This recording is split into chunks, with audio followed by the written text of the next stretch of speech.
Hey everybody, welcome to the GMG review. Today we're taking a look at Warhammer 40,000 Codex Chaos Space Marines. This is part 5 for the Iron Warriors. This is the Space Marine Legion I was working on when I painted all my kill team Chalnath? I think Chalnath's the one.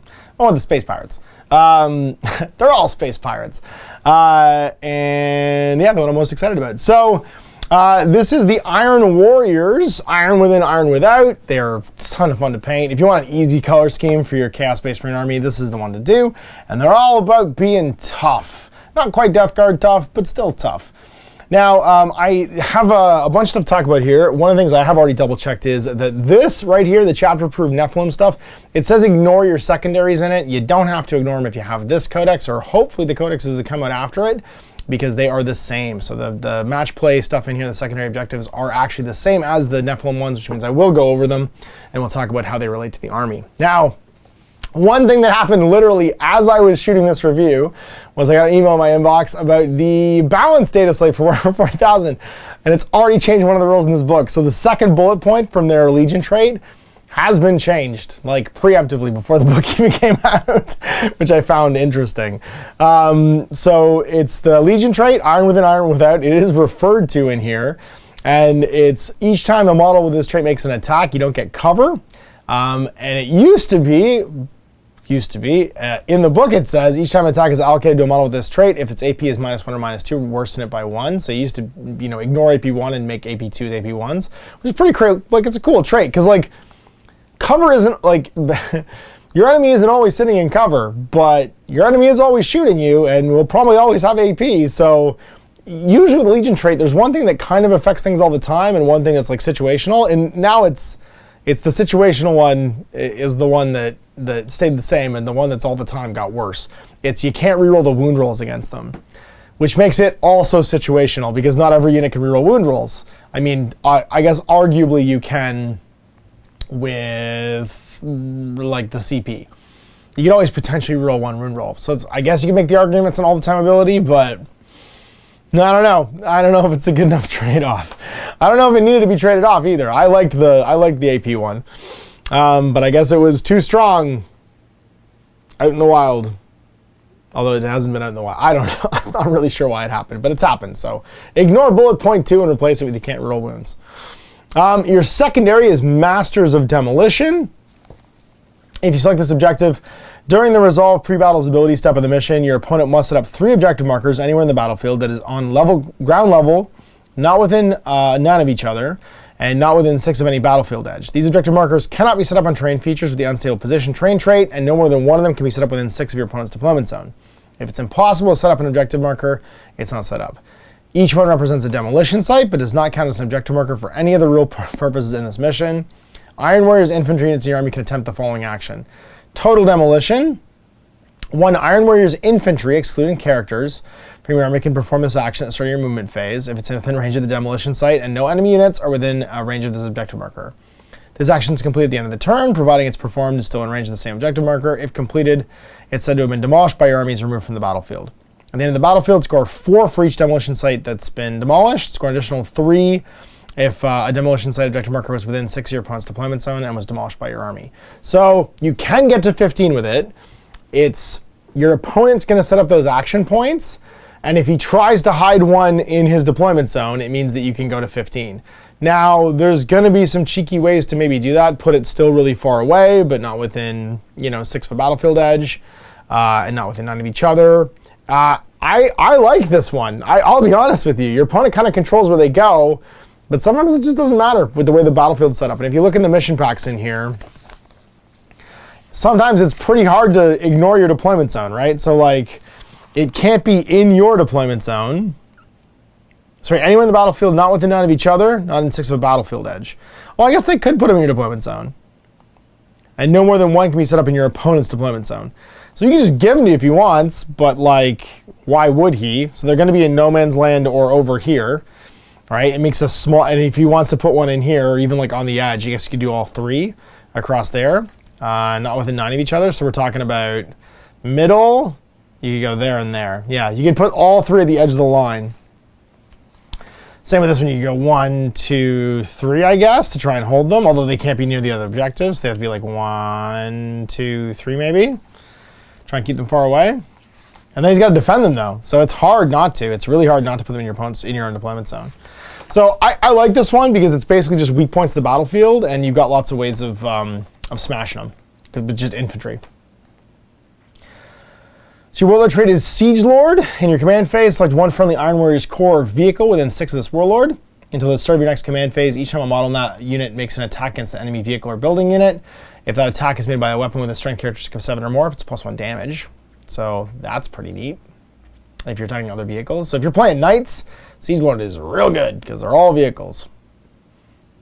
Demon Smith, in your command phase, select a friendly Iron Warrior's Demon Engine, Warrior's Cult of Destruction, or Machine Spirit unit within 6 of the Warlord. That's like your Obliterators. Machine Spirit could be like Land Raiders, and Demon Engines obviously are all your Demon Engines. Until the start of your next command phase, each time a model in that unit makes an attack, you get +1 to hit. Now, giving Obliterators +1 hit's pretty legit because they're not random anymore, right? We went through the Obliterators in the core review, which of course you can check out in the cards. And you could just be +1 to hit with your, I don't know, Focused Malice. 3d3, Strength 9, -3, 4 damage shots on 2s all of a sudden. And there's no additional cost than just being near your Warlord. Or your bonus Warlord, because you can buy off extra Warlords too, right? Unyielding Metal, +1 toughness, and a 5+ wound shrug. That's just a nice, tasty, beaten potatoes Warlord trait.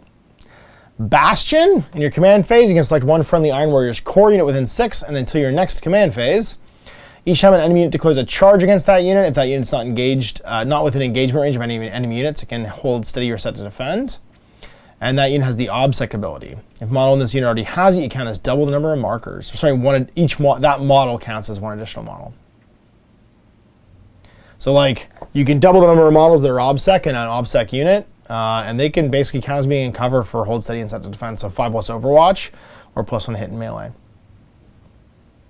Architect of Destruction. In your command phase, select one friendly Iron Warrior's core, or Iron Warrior's vehicle unit within 6 of the Warlord. Until the start of your next command phase, each time a model in that unit makes an attack, if your army is engaged in Wanton Massacre, Slaughter, they're considered to be in Wanton Destruction instead, so you go back to Heavy. For exploding 6s to hit, which is great on those same Obliterators, right? Because they're all heavy weapons, so hey, let's go Warp Hail. And all my guys hit on 2s with D6 +9 shots each, so 18 potentially +27. Strength 5 -1, 1 damage shots that hit on 2s and have exploding 6s, and maybe even reroll 1s because they're next to a Chaos Lord. Who knows? Yeah, make Obliterators cool, I guess. And then Implacable Taskmaster, Master, Aura. While a friendly Iron Warrior's core units within 6 of this Warlord, each time that unit is selected to shoot, if that unit made a normal move in your previous movement phase, then until its shooting attacks have been resolved, it counts as remaining stationary. So you can sit still. So obviously leaning into the Shooty Boys and the Obliterators in particular, although your Havocs could do well there too. They aren't unfortunately the Cult of Destruction. That's what you want there in that keyword for the +1 to hit. And Cult of Destruction's pretty cool. I mean, they are toughness 5, 2+ save, 5+ invulnerable because they're demons and they're demonkin. They get a wound back every turn with 5 wounds each. They're pretty cool. And if you take a Master Possession, you can put a model back in the unit every turn too, right? So they die and you raise one back because they're demonkin. Why not? All right, so we've got some stratagems. Bitter Enmity for 1 CP. Use stratagem in the fight phase when an Iron Warrior's unit from your army is selected to fight. Until the end of the phase, each time a Heretic Astartes model in your army makes a melee attack against an Imperial Fist or your successor, you can reroll the hit roll and wound roll. So I like all the chapters have their, like, except the Night Lord so far, they have their like hated foe. The Word Bearers have one, right? Obviously the Iron Warriors do as well. Tank Destroyers for 1. Using your shooting phase or the fight phase, select one enemy vehicle until the end of the phase. Each time an Iron Warrior's Heretic Astartes model makes an attack against the enemy unit, unmodified hit roll of 6 automatically wounds. And then Dour Duty for 2 or 1. Use stratagem in any phase when an Iron Warrior's core infantry or core demon or Iron Warrior's demonkin unit selected the target of attack. Until the end of the phase, each time an attack is allocated to a Heretic Astartes model in that unit, it's -1 damage. If it's power rating 10 or more, it costs 2, otherwise it costs 1. So yeah, you know, you'd be power level 15 for obliterators, but -1 damage against obliterators, once again, very good. And they could just be in cover. Cold-Hearted Malignity for 1 CP. You select an Iron Warrior core at the start of any phase, and if it's below half strength until the end of the battle, it automatically passes morale, and it makes an attack, it's +1 to hit. So once you're below half, just for the rest of the battle, you automatically pass morale checks, and you're +1 to hit. So you could, if you went down to 1 model, you'd be below half, then you could raise them back up, and they'd stay +1 to hit forever. I know I'm leaning into the obliterators here, but obviously the intent is here, Havoc's obliterators, all your heavy stuff's what you want to shoot with. They're the Demonkin unit that is shooty. You're not a Demonkin on a halberd, unfortunately, although I wish they were. And the Possessed are not Demonkin, I don't think, either. Or they are Demonkins, sorry. They're the other Demonkins. Are the Cultist one Demonkins? They're not, they're just accursed. Yeah, Demonkins on the Possessed. That's your big Demonkin unit that is a shooty unit because you're leaning into shooting. Demon Engine for the Defiler, not Demonkin. Yeah, they're all Demon Engines. Methodical Annihilation. Use a stratagem in your shooting phase when an Iron Warrior's unit from... Oh, actually, the Cold-Hearted Malignity wouldn't work on them, would it? Because they're not core. I just realized that. I don't think they're core. No, they're Demonkin instead of core, that's why. So that would work on your Havocs then. So if your Havocs went below half, then you could buy +1 hit for them forever. Methodical Annihilation. Use a stratagem in your shooting phase when an Iron Warrior's unit from your army is selected to shoot. Until the end of the phase, when resolving that unit's attacks, you can roll 1 damage roll. And each time a model in that unit makes an attack with a weapon that has the blast ability, for the purpose of determining how many attacks are made, double the number of models in the target unit. And if the unit's a vehicle, it can make attacks with blast weapons, even in engagement range. However, unmodified hit rolls of 1 cause mortal wounds on you afterwards, because you go danger close. Unholy Vigor for 3 CPs or 2 CPs. Use it against an Iron Warrior's Machine Spirit or Demon Engine unit from your army. And when it's selected as the target of an attack, until the end of the phase, each time an attack is made against the unit, subtract 1 from the wound roll. If the unit's Titanic, it's 3 CPs, otherwise it's 2. So Unholy Vigor could work on your brass, what is it, the corn brass Lord of Skulls, because why not? Just have a Demon Engine Lord of Skulls be -1 to wound for 3 CPs. It's toughness 8, after all. And you can do it on Machine Spirits. You can be toughness 9 -1 to wound on your Land Rider if you want to, because the Land Rider is toughness 9. It only costs you 2 CPs. Cannon Fodder for 2 CPs. Use a stratagem at the start of your opponent's shooting phase. Select 1 Iron Warrior's infantry unit from your army, and then select 1 friendly Iron Warrior's cultist unit, wholly within 6 of them. Until the end of the phase, enemy models cannot target the Iron Warrior's infantry unit if that Iron Warrior's cultist is a closer eligible target. So just buy cultist units and stick them in front of your big expensive squads. Good for your Havocs, actually, to keep them alive. Spiteful Endurance is 1 CP. Use a stratagem in any phase when an Iron Warrior's Heretic Astartes model in your army would lose a wound as a result of a mortal wound. Until the end of the phase, each time a model in that unit would lose a mortal wound, then on a 5+ it's not lost. Your Relics, the Axe of the Forge Master. Iron Warrior's model with a Power Axe, Exalted Power Axe, Axe of Dismemberment, or Demonic Axe only. Replace it with the following profile: +3, -3, 2 damage. And each time an attack is made with a weapon, on an unmodified wound roll of 6, the target suffers a mortal wound in addition to normal damage. If the target's a vehicle, it suffers 3 mortal wounds instead, because it's a taker-aparter of vehicles. All right, the Siegebreaker Mace. Power Maul, Thunderhammer, Accursed Courteous, or Accursed Weapon only. You get no stat line, but you can do a swing or a smash. So if you swing, each time the bear is selected to fight, it makes an additional attack with the smash profile. Other attacks are using the swing profile. So swing is going to be, it makes 1 additional attack using the smash profile. Each time the bear is selected to fight, it makes 1 additional attacks. It makes 1 additional attack using this weapon smash profile. Oh, I see. Okay, all the other attacks made with this profile are used using the swing. So basically your base attacks are all made at +2, -2, 2 damage, and you get 1 additional attack at ×2 -3 D3 damage. So you like work yourself up to the final hit, and you get 1 bonus hit that's ×2 strength -3 D3 plus 3 damage. That's pretty cool, actually. I actually really like that, because you have like a single super Thunderhammer hit, and then everything else is basically like strength 6 -2 damage. And it's not minus, so you're just hitting. The Flesh Metal Exoskeleton. Each time an attack is allocated to the bearer, subtract 1 from the damage characteristic of the attack. And each time the enemy unit shoots or fights after it finishes making its attacks, if the bearer lost any wounds as a result of those attacks but was not destroyed, on a 4+, the bearer regains up to D3 wounds as a result of those attacks. You just like, you T1000 yourself back to life. The Cranium Malevolus.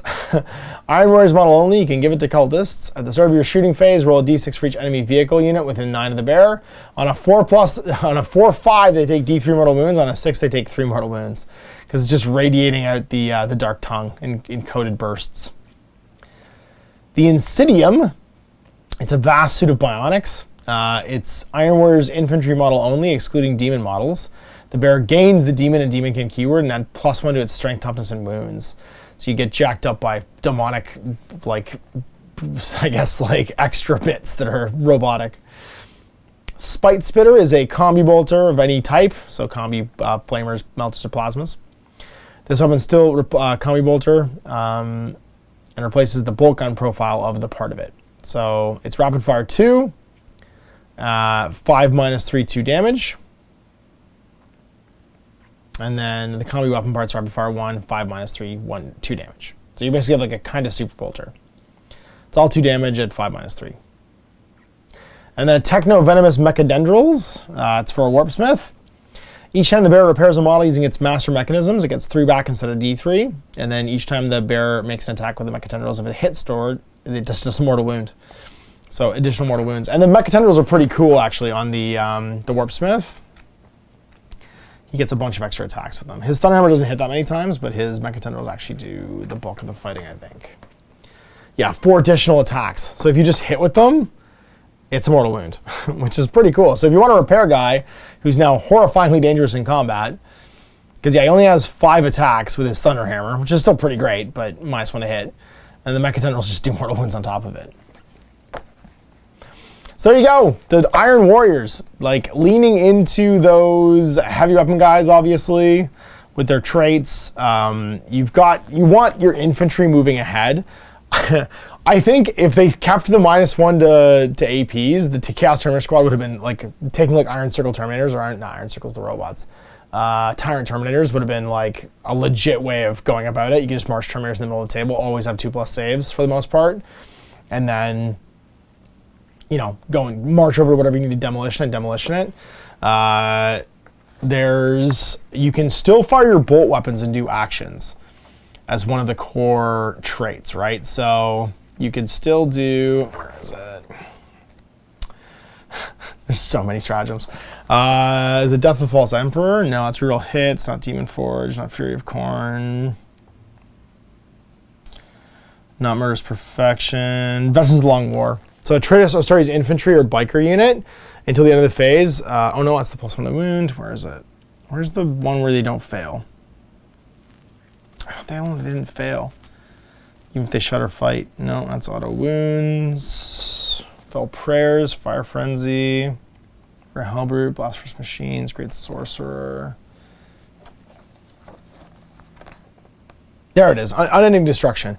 Use Stratagem in the shooting phase. Select 1 traitor to start as infantry from your army. It's performing an action. They can shoot this phase without the action failing. So you just march up with your Chaos Terminators, go to the demolition site or whatever, fight your way to it, and you can still be doing that action and still contributing to the game. So there's a bunch of like core stuff that would lean into that. I don't know if with the wound thing they're gonna make it as well though.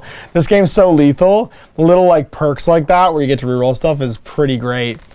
So because you have to, the thing is you have a shooting sort of like combo army now, and it's infantry only. They can go and do their special like unique objective, and it's combined with the fact that you're sitting still to shoot, but then you're going out to go get this objective. So their synergy isn't maybe as great as other armies, and I'm also maybe overthinking it because the army I was planning on playing, but I guess I'm gonna make some 40 mil demolition site objectives and try and dig up some Hellbrutes. I need to find some Hellbrutes, I need to get some of the new Havocs. I need to get a Lord Discordant. Maybe that means I grab the Lord Discordant and I grab that old, the one with the Master Possession in it, the one from Wolfspear, or Shadowspear? Shadowspear, the Shadowspear Chaos guys. That'd be a good base for the rest of my Chaos stuff. See if I can find her if someone's got one lying around, because they just painted the Phobos Marines. I think there's a bunch of them lying around. I gave mine to Owen and it disappeared. So yeah, I'm pumped. I don't know. I feel like without the book actually being in the wild, maybe it was a bit heavy-handed to get rid of the AP mods for them and just replace it immediately, but I guess we'll see how they play. I'll play both. Next up, it's my favorites, the Alpha Legion, my Chaos Legion Extraordinaire from Horus Heresy 1st Edition. And we'll see you for that one next. So big thanks for watching. We'll see you for more of these reviews. Till then, Ash. Have a good one. Hey there, I hope you enjoyed that video. There are tons of other games already recorded for you to watch. Click over to my channel page if you haven't already, and have a look through the dozens of playlists full of videos. I guarantee you'll discover a game you haven't seen played before.